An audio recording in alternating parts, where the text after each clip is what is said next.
médecin respectueux d'Hippocrate. Allons sur ces médecins qui soignaient comme autrefois en conseillant le patient de prendre une nourriture saine et naturelle. Suivant l'adage béarnais, méfie-toi d'une femme par devant, elle pourrait en dire autant de l'homme, d'une mule par derrière, d'un médecin moderne de tous les côtés.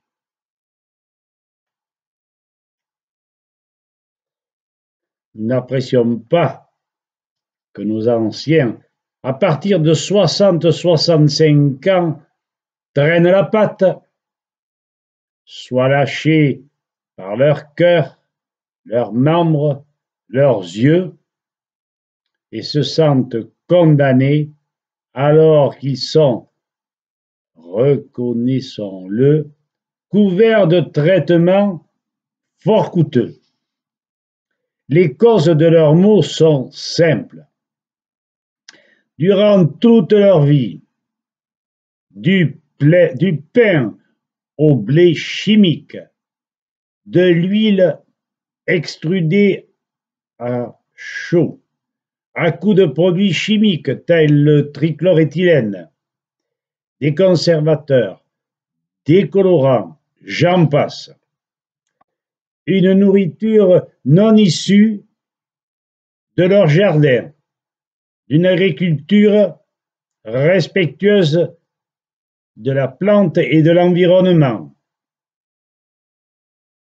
Alors que jusqu'alors, les plantes, le blé, céréales, les légumes concoctés par l'industrie alimentaire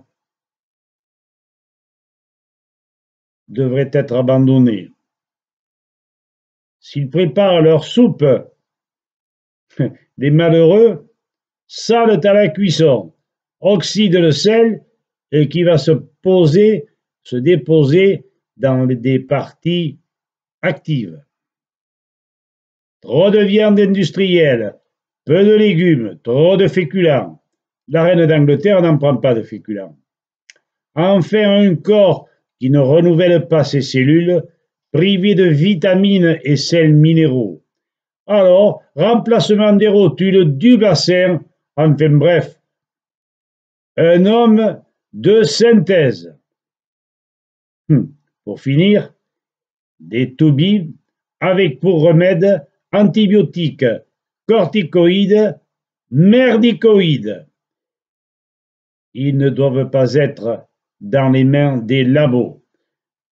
Mettez-moi ministre de la Santé, en l'espace de 2 ou 3 ans, je divise les frais de santé par au moins 2.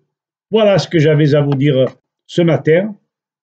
Je pense que, tout en plaisantant, vous comprendrez que on ne peut construire qu'avec l'aide de la nature.